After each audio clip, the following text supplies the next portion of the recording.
sistema solar é conhecido por ter 8 planetas conhecidos.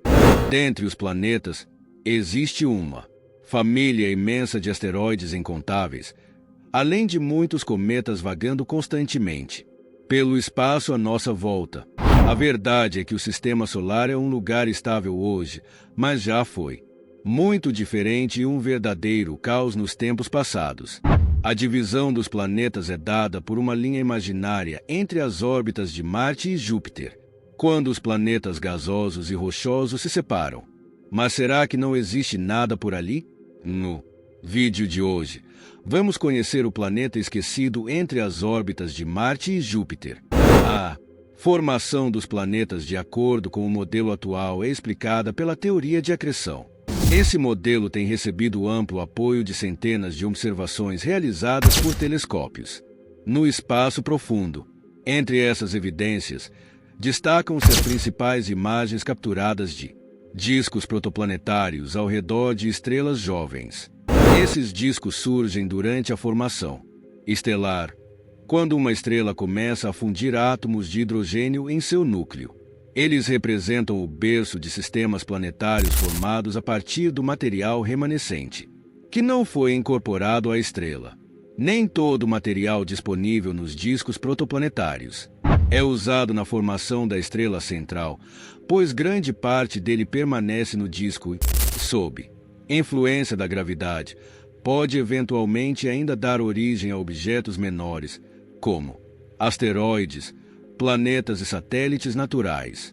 Esse modelo descreve o comportamento das rochas como uma espécie de efeito bola de neve, onde partículas vão se aglutinando para formar aglomerados cada vez maiores, até, claro, chegar nos tamanhos que vemos em planetas. Se pudéssemos retroceder no tempo, veríamos que o Sol possuía um grande disco de poeira ao seu redor. Esse material do disco acabou se transformando em planetas, asteroides, cometas e outros objetos que compõem o sistema solar hoje. Os fenômenos associados à formação planetária acabaram dividindo o sistema solar em 2 regiões distintas, uma de planetas rochosos e outra de planetas gasosos. Para entender essa separação, é necessário analisar as condições da nebulosa solar primitiva, onde a estrutura chamada linha de gelo desempenhou um papel crucial. Essa linha representa a distância em que as temperaturas eram suficientemente baixas para que compostos voláteis, como água, amônia e metano, condensassem em gelo sólido. A linha de gelo localiza-se a cerca de 700 milhões de quilômetros do Sol, pouco além do cinturão de asteroides e próximo à órbita, onde Júpiter está localizado. Essa fronteira natural definiu a separação entre os planetas terrestres, ricos em materiais rochosos e metálicos, e os planetas gasosos, compostos principalmente por elementos mais leves.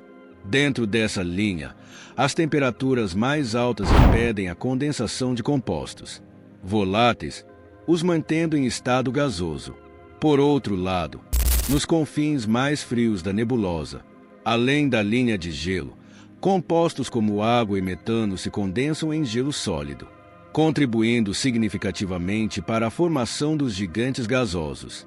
A maior abundância de material volátil nessa região permitiu o crescimento de núcleos planetários massivos, capazes de atrair vastas quantidades de gás e formar as imensas atmosferas desses planetas colossais. Os planetas internos, como a Terra, se formaram predominantemente a partir de materiais rochosos e metálicos, o que explica por que os planetas terrestres são pequenos e densos, em contraste com os gigantes gasosos. Essa diferença no processo de formação reflete nas condições ambientais específicas de cada região do disco protoplanetário há bilhões de anos. Assim, o modelo de pressão aliado às observações em discos protoplanetários pela galáxia oferece uma visão fascinante da origem dos planetas e da estrutura do sistema solar. Mas o que existe exatamente nessa região que divide os planetas? Aqui temos uma série de mundos esquecidos que, se talvez o caos não reinasse por ali há bilhões de anos, poderia ter formado um planeta maior. O maior exemplo de planeta potencial por ali é Ceres, o maior asteroide ou planeta anão do cinturão de asteroides.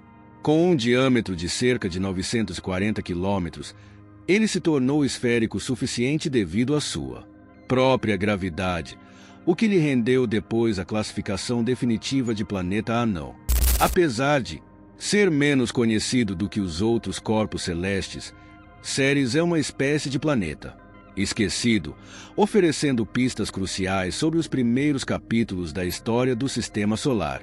Esse mundo é composto principalmente de rocha e gelo, com uma superfície que exibe evidências de atividade geológica passada e até mesmo a presença de salmouras que podem ter emergido de um oceano subterrâneo.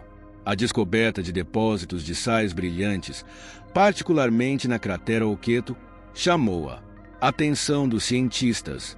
Mas por que Ceres não se tornou um planeta maior? A resposta está em sua localização. Ele orbita na região do cinturão de asteroides, uma zona onde Júpiter exerce uma poderosa influência gravitacional. Durante a formação do Sistema Solar, a presença massiva de Júpiter por ali interrompeu o processo de acreção que poderia ter transformado Ceres e outros corpos próximos em um planeta maior.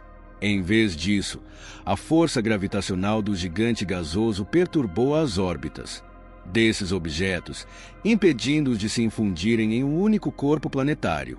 Essa interferência de Júpiter não apenas limitou o crescimento de Ceres, mas também moldou a estrutura do cinturão de asteroides. A região acabou sendo uma espécie de cemitério de materiais primordiais que nunca conseguiram se aglutinar em um planeta maior.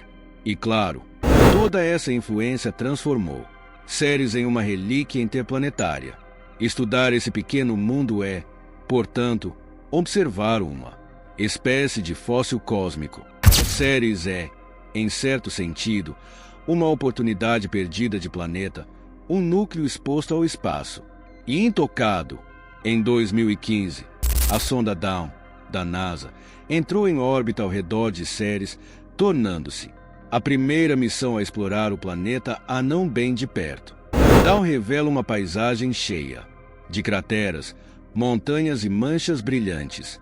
Apesar de seu tamanho modesto em comparação com os planetas maiores, Ceres continua sendo um elo crucial para conectar a história do cinturão de asteroides com a evolução do Sistema Solar como um todo.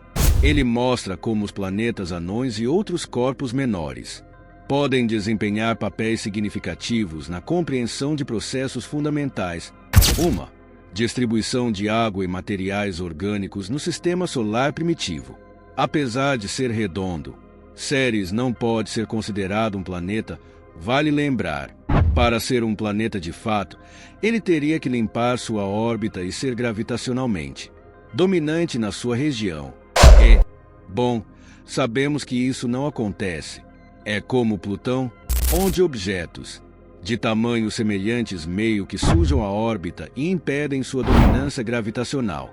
De qualquer forma, Ceres é um pequeno mundo esquecido, localizado a uma distância média de 400 milhões de quilômetros, e é fascinante imaginar que ele poderia ter sido um mundo novo, quem sabe, até habitável, caso, claro, não tivesse sido impedido por forças gravitacionais imensas de sua região complicada de formação. Ceres é um lembrete de como a formação planetária pode ser complexa. Um lugar bem complicado de formação deu origem ao mundo. É incrível